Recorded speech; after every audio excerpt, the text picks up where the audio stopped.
that you can do in Southern California, and even if you're traveling wherever you go, there's always something to find. These gems aren't local, but in other words, the ones I'm going to show you, but they can be found locally. And is quartz sometimes a type of gem?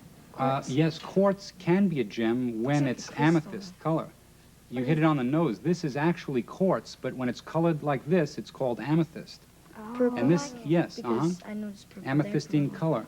It's certain iron oxide ingrained in the quartz as it's forming, and it makes a gemstone out of it. Because once in a while I find a quartz that just the very top of it just has a little bit of purple in it. Well, that's let's say a lower grade amethyst. Oh. Yeah. What's a gem made out of?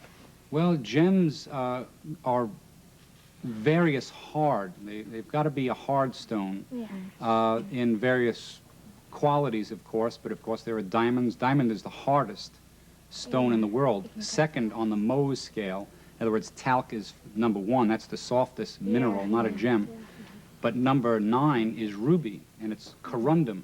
Now, if a corundum is blue, it's called a sapphire, and when it's red, it's called a ruby. This is one gigantic ruby crystal. See, this is an old, ancient, this is quite a specimen.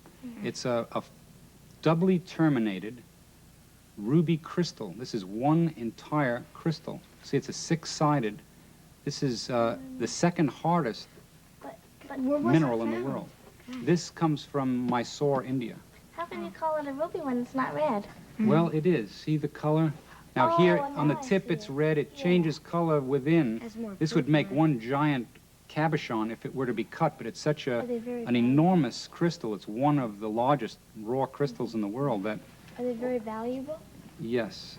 Are they as valuable as sapphires, or sapphires less valuable? Or? Depending on quality, I would say they're very equal. Where'd you find that one? That one's really pretty. It's like frosted. Isn't that nice? This is a very large amethyst crystal. See, these are all smaller bunches of crystals. This is one large one. You could make one heck of a ring out of that. Huh? How does the gem form, though? Well, most gems are created under intense heat and pressure. That means volcanically, as a rule. So would you find a lot of gems surrounding the volcanic area? Around Mount St. Helen, you would. They're being formed even as we speak. Yeah. Now's not the time to go and look for them, though. It's purple like on the top, but on the bottom it's not purple. Yeah, it grades down into quartz, and here it's like regular quartz. So it could be a mixture, though, right? It can, sure. In volcanoes, sometimes you see those, they're almost round rocks. Yes. Like geode or something. Geodes. Are they formed in volcanoes? Yes, they are. And, you know, there's a great place to find them out around Blythe, California. It's a great location for all sorts of geodes. You crack them open or have them cut, and here's a hollow rock with crystals inside. Is there a type of gem inside of it? Well, if it's amethyst, yes. If it's white quartz, no. But they're extremely beautiful. In that same area is the Chocolate Mountains. Sound like fun? And that's around Barstow, and there's all sorts of agate and jasper. In Mojave, right in the Mojave Desert, in Red Rock Canyon, you can find opals.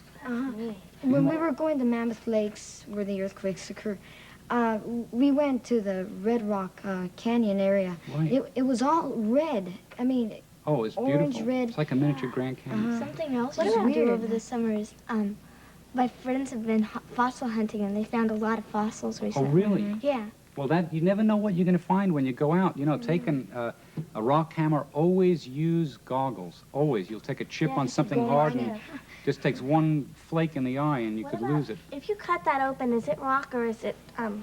Well, it would be quartz inside, the crystal formation. A friend of mine has a mine in Canada, and he works it 3 times a year, 3 months a year, and he found this, and I acquired it from him, but it's very unusual. It's like an amethyst mountain. It's both sides. like they're all put together. You can see it's all it's one piece. He just did a double flip when he saw, you know, when he was using a bulldozer and he opened up a vug in the earth, a hollow cave-like cavity, and here the whole thing was lined with amethyst crystals, and this was Oh, he just about So did. like a giant geode. It's like a huge Exactly. giant It was. geode. That's a good explanation for that. That's what it was, really. So in mining, He walked you can around find a lot and- of gems. Inside. Can you find any others? Like, are there any specific places that you find like spectacular? Yeah. Well, gems? Mission Viejo, which is not far away. Gandhi and I, you know, my son, Yeah.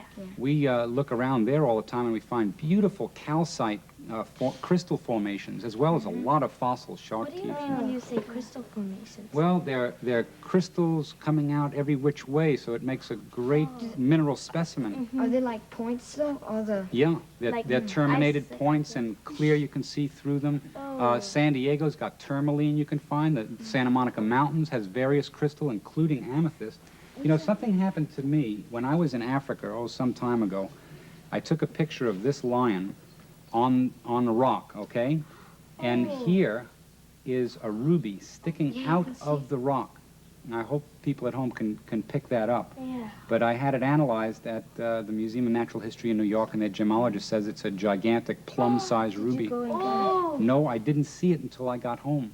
But it's definitely ruby, not garnet, and I know exactly where it is.